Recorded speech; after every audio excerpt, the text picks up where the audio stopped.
अस्सलाम वालेकुम स्टूडेंट्स। बहुत से स्टूडेंट्स को ये चीज़ बहुत मुश्किल लगती है कि फ़िज़िक्स की प्रिपरेशन किस तरह से की जाए, या फिर बहुत से स्टूडेंट्स ये क्वेश्चन पूछते हैं कि हम फ़िज़िक्स की बहुत अच्छे से प्रिपरेशन करते हैं, लेकिन हम मार्क्स उस तरह से गेन नहीं कर पा रहे।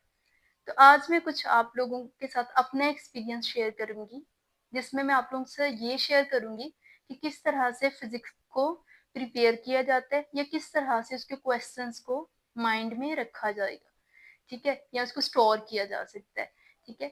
अपनी मेमोरी में। Okay, so let's start.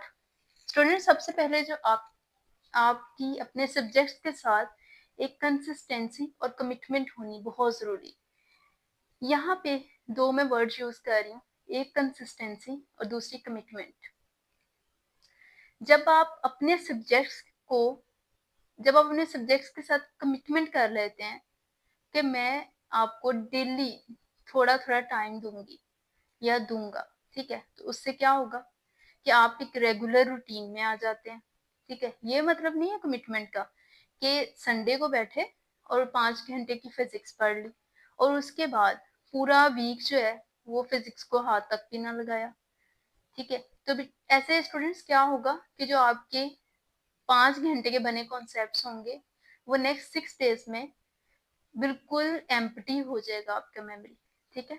आपकी मेमोरी में कुछ भी नहीं रहेगा, बल्कि जो कॉन्सेप्ट्स आए थे 5 घंटे की कंसिस्टेंसी के साथ, ठीक है, वो नेक्स्ट 6 डेज ना पढ़ने की वजह से क्या होंगे कि आपकी जो मेमोरी है वो आहिस्ता आहिस्ता रिफ्रेश होना शुरू हो जाएगी।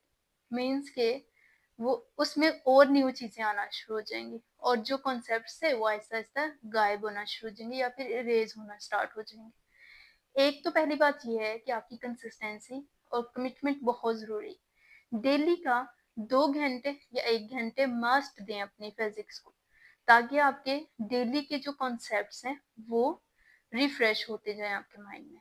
सेकंड जो चीज आती है वो है रीड टेक्स्ट बुक्स।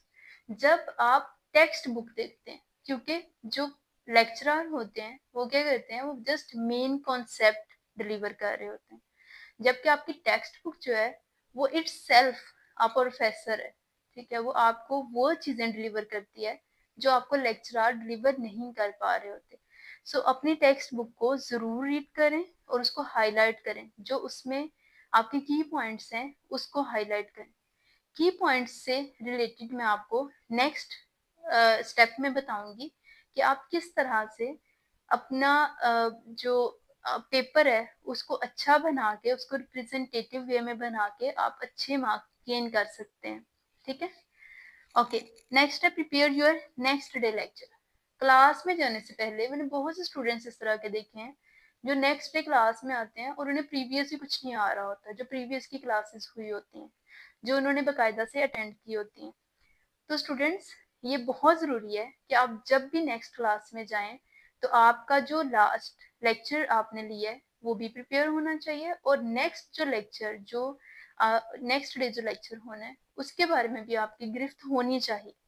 आपको पता होना चाहिए कि नेक्स्ट डे कौन सा लेक्चर डिलीवर किया जाना है और आपके पास उसका कॉन्सेप्ट होना चाहिए, ताकि आप ड्यूरिंग क्लास आप अपना लेक्चर अटेंटिवली सुन सकें और आप अपने कॉन्सेप्ट से रिलेटेड क्वेश्चंस पूछ सकें, ठीक है।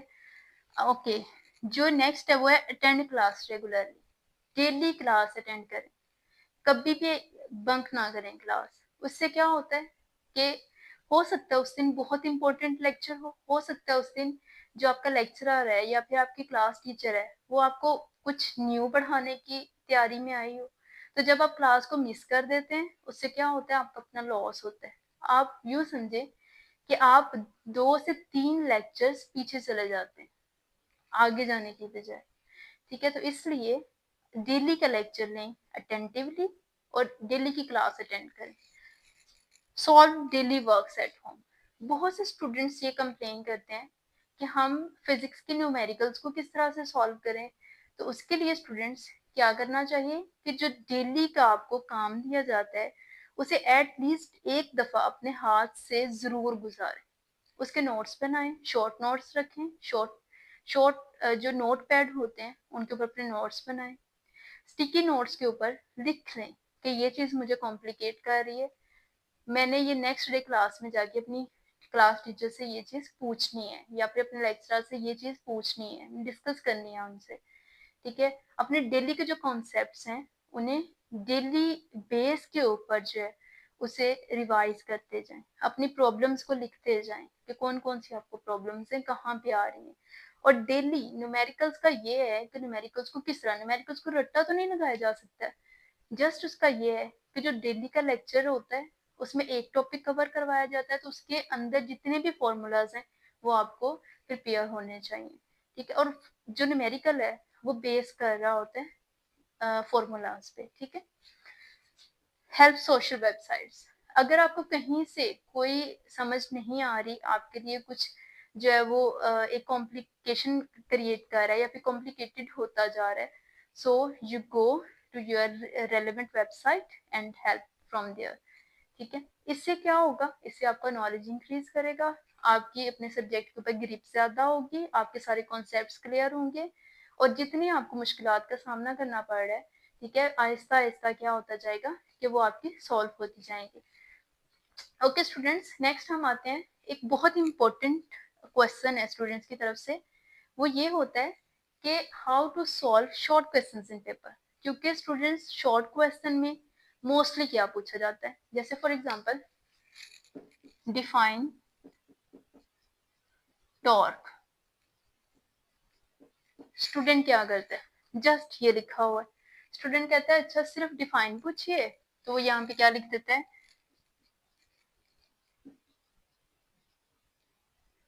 it is a turning effect of force,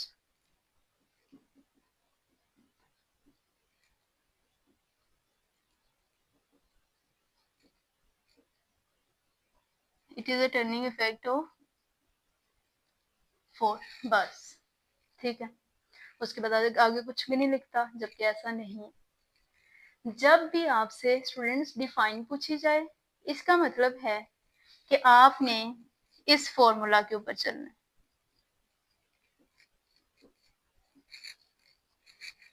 मैं हमेशा अपने स्टूडेंट्स को गाइड जब कर रही होती हूँ पेपर के हवाले से, तो उनके सामने ये फॉर्मूला जरूर रखती हूँ कि स्टूडेंट्स जब भी आपको कोई शॉर्ट क्वेश्चन पूछा जाए, आपने एग्जामिनर की राइटिंग पे नहीं जाना कि उसने जस्ट डिफाइन पूछा था तो मैंने डिफाइन लिख दिया।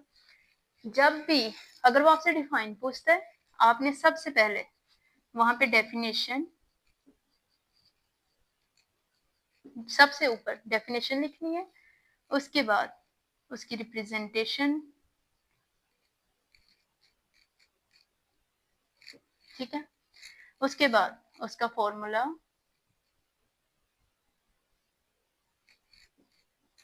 यूनिट, ठीक है, and the last one is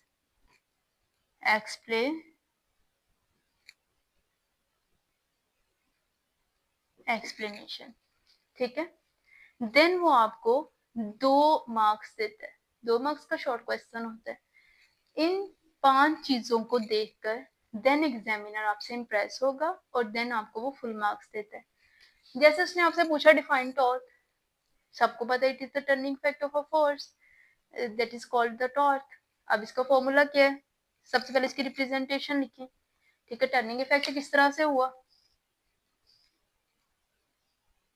ऐसे ही है ना, किसी किसी एक चीज को घुमा रहे होते हैं, ठीक है, उसको हम बोलते हैं कि ये एक टर्निंग इफेक्ट दे रहा है, ठीक, ओके। उसकी रिप्रेजेंटेशन लिख दें, फॉर्मूला उसका लिख दें, टॉर्क का क्या फॉर्मूला होता है, उसके बाद उसका सिस्टम इंटरनेशनल यूनिट क्या है वो लिख दें कि एक वेक्टर क्वांटिटी है, इसका सिस्टम इंटरनेशनल यूनिट ये है।